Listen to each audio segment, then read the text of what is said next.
because, Madam President, we're speaking today on a very important subject. We are urging President Obama today to reconsider the decision to close Guantanamo Bay until he can reassure the American people that there is a viable alternative for detaining terrorist combatants. Let there be no mistake. We are fighting a war on terror. This is a war that is just as important as any we have ever fought. Every war that we have fought for almost 2 centuries in this country has been a fight for freedom, and this is a fight for freedom too. When President Obama announced by executive order that he would close Guantanamo Bay, my initial reaction was, what are we going to do with these prisoners? What is the plan? We have not seen a plan, and yet we have an order that says we are going to execute a closing of Guantanamo Bay with no plan for what we do with them. I have been to Guantanamo Bay. I have visited that prison, and I can tell you that in my observation and everything that we have learned since, the prisoners are being treated with respect. They are being well fed. They get health care coverage they have never had in their lives, and yet President Obama is saying we're going to close it even though we don't know what we're going to do with those prisoners. What kind of precautions would be necessary to transfer these suspected terrorists? Well, we know that American prisons are simply not experienced in handling this unique and unprecedented brand of prisoner. In the United States, even petty and unsophisticated criminals find ways to plot behind prison walls. For example, there was a recent news release about prisoners smuggling cell phones behind bars. The problem is so widespread that I have introduced, along with Congressman Kevin Brady on the House side, legislation to prevent prison inmates from using smuggled cell phones. In Texas, authorities say that a death row inmate, Richard Tabler, used a smuggled cell phone to make threatening calls to a state senator. Tabler's phone was found in the ceiling above a shower, and when they found it, they also found 11 more phones belonging to other death row inmates while they were looking for Mr. Tabler's. Do we really want to take the risk that key al-Qaeda terrorists, including Khalid Sheikh Mohammed, the confessed mastermind of the attacks on 9/11, won't be able to do what Richard Tabler and so many other prisoners have done, get a cell phone and plot attacks or escapes? I think many of my colleagues understand the stakes here. On July 19th of 2007, the U.S. Senate voted 94-3 that detainees housed at Guantanamo Bay should not be released into American society, nor should they be transferred stateside into facilities in American communities and neighborhoods. So what is the alternative?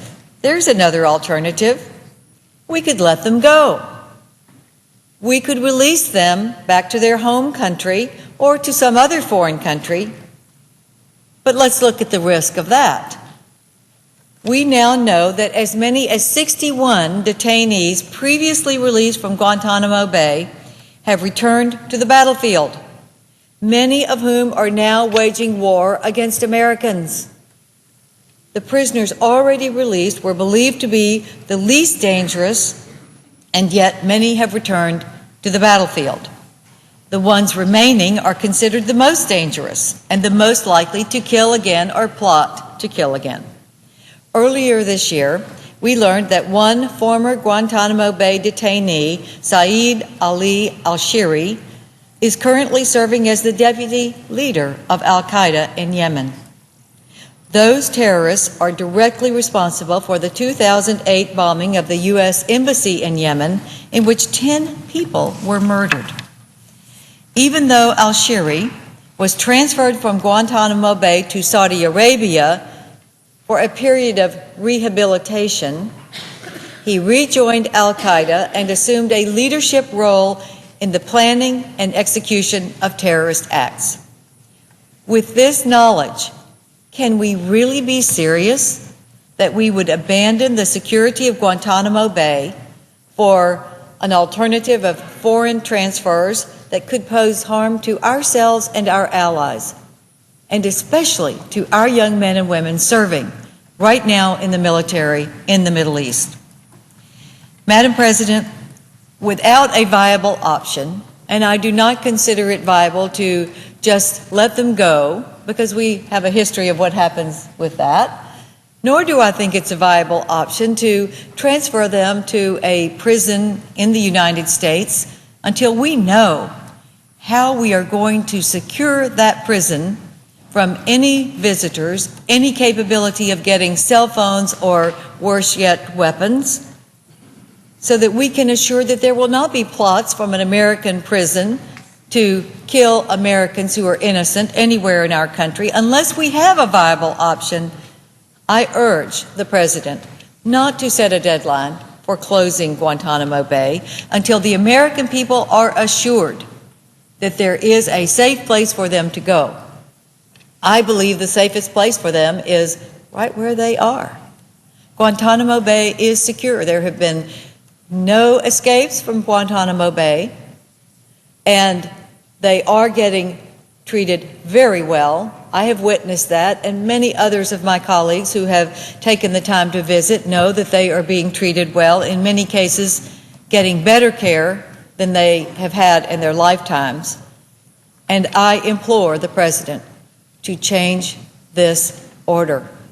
Let's have a plan before we release these people out into the world to plot against Americans, or bring them onto our soil before we know that we have a safe, secure environment, and where communities are willing, able, and encouraging that they be there in their midst. Madam President, thank you, and I yield the floor.